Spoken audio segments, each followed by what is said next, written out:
started my gradients.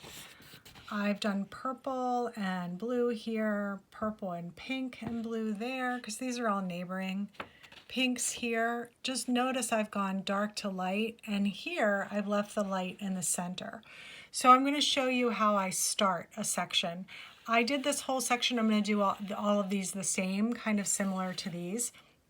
So I started laying down a very, very light blue and a light coat of blue, I should say.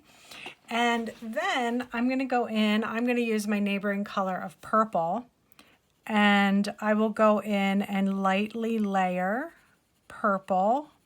Sort of, I'm going to make the center of this.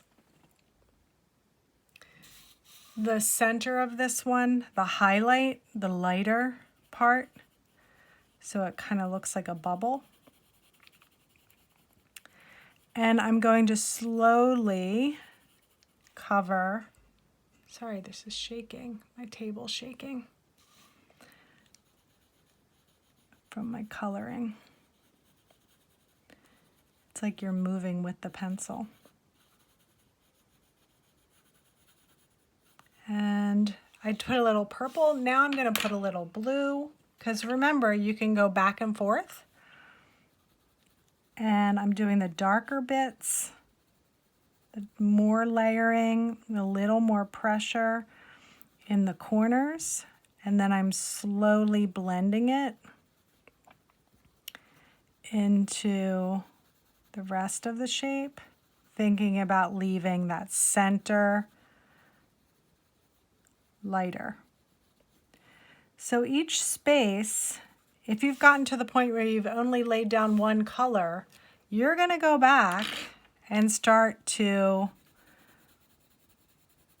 make sure you have blended color, you have gradients, you have light on your pieces to dark, whether the light's in the middle or on one end, it doesn't really matter, but you definitely want to blend and use light to dark and or neighboring colors for each and every single section, because this looks very different than this.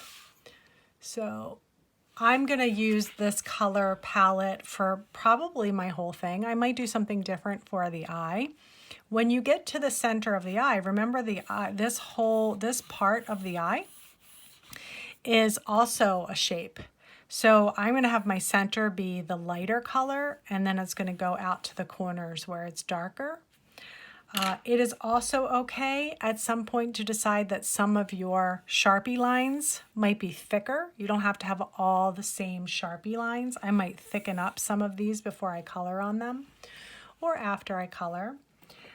You can have, for example, I'm going to do you can completely change and do totally different neighboring colors. You could do orange and blue in some of this. You don't have to stick to the whole color palette being the same, but that's what I'm going to do. I'll probably do some reds over here, maybe with my purples. So it just sort of changes. Have a good time, be creative, make sure you're including gradients in each section. And when you feel like you might be finished and each part has a gradient, go back over it and see where you can darken the corners, darken some spaces. That will give it a little more contrast, a little more interest, and make it pop out that much more.